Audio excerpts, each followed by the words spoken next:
So this was a bit of a conversation that started over on Twitter the other day, and it was essentially about whether your KD matters in a Battlefield game.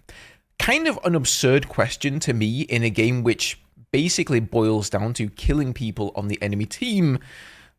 And I will say this, when it comes to Battlefield 2042, Conquest mode specifically, the primary objective of Conquest, contrary to popular belief, is not to cap flags. Okay?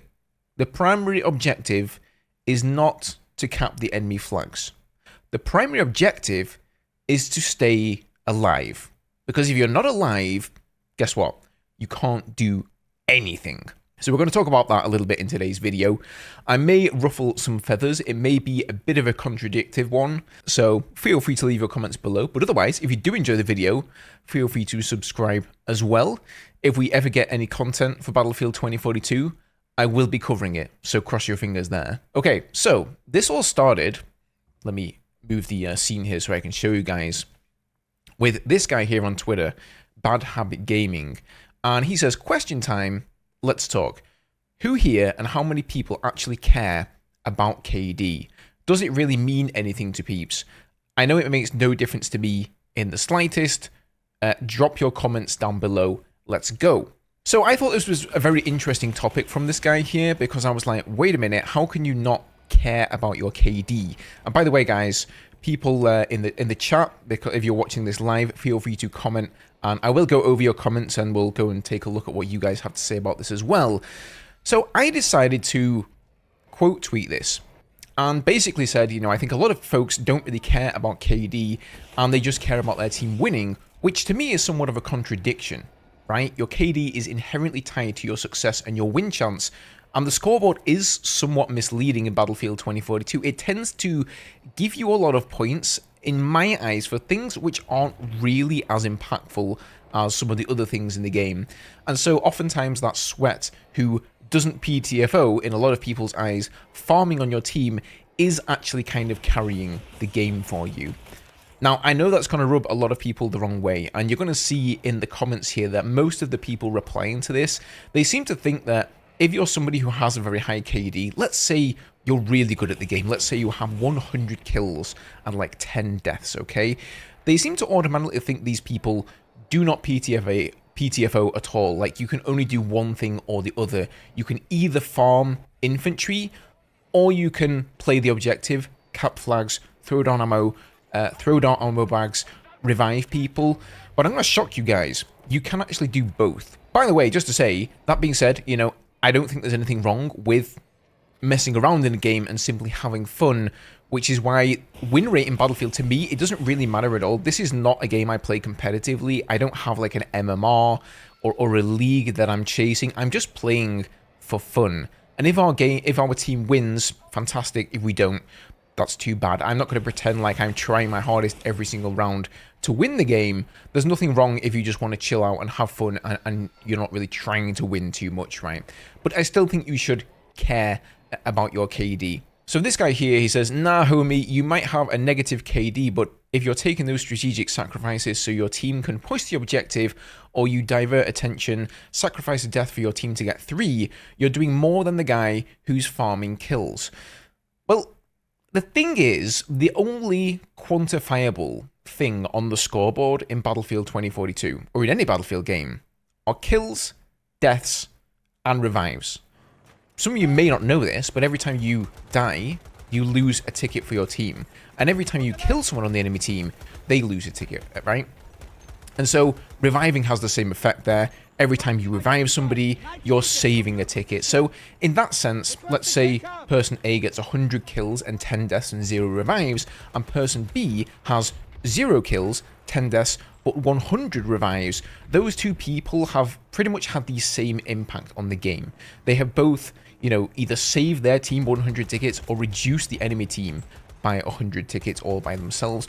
All of the other actions in the game, you know, throwing an RPG at a tank, throwing down some ammo, throwing down a heal for somebody, like, these actions aren't really quantifiable. Even things like getting on an objective, of course it's going to help, but you can't really say, like, I have drain the enemy team of this many tickets by taking X, Y, or Z action, which is why you should really care about your KD and not just throw it out the window and say to yourself, okay, it doesn't matter if I get like 1 kill and 30 deaths, as long as I hop on an objective here and there, it's like totally fine.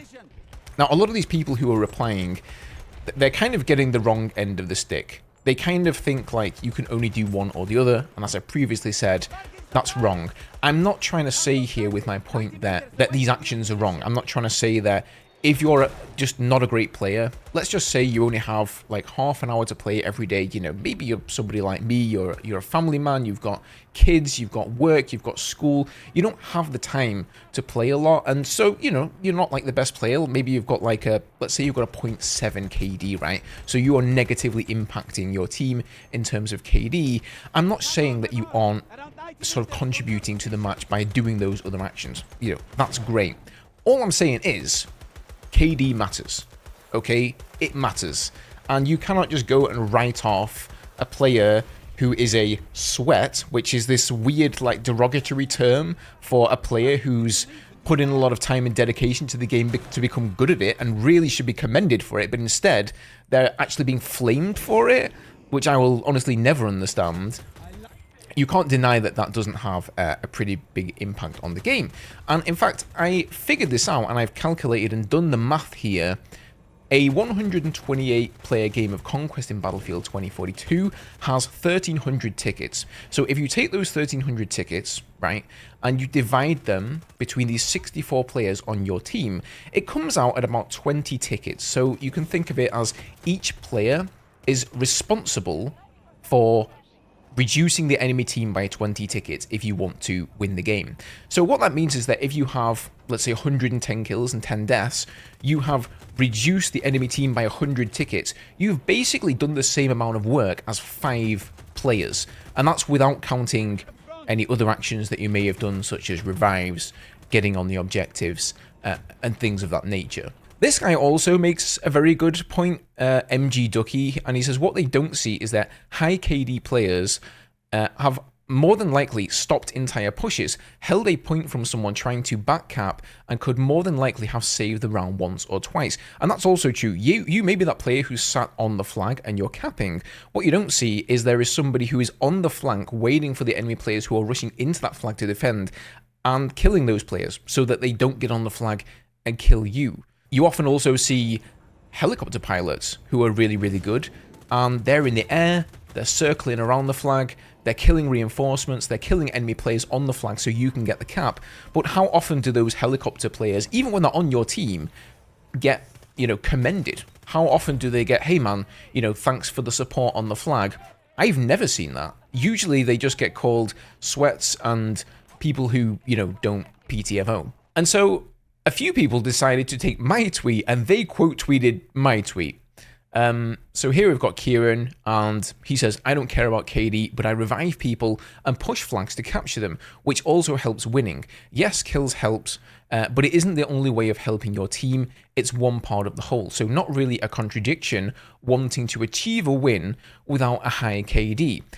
Again, all those things he just mentioned, they certainly help, and I'm not trying to belittle those actions and act as if those other things don't care, and anybody who decides to play the game that way doesn't deserve to do that.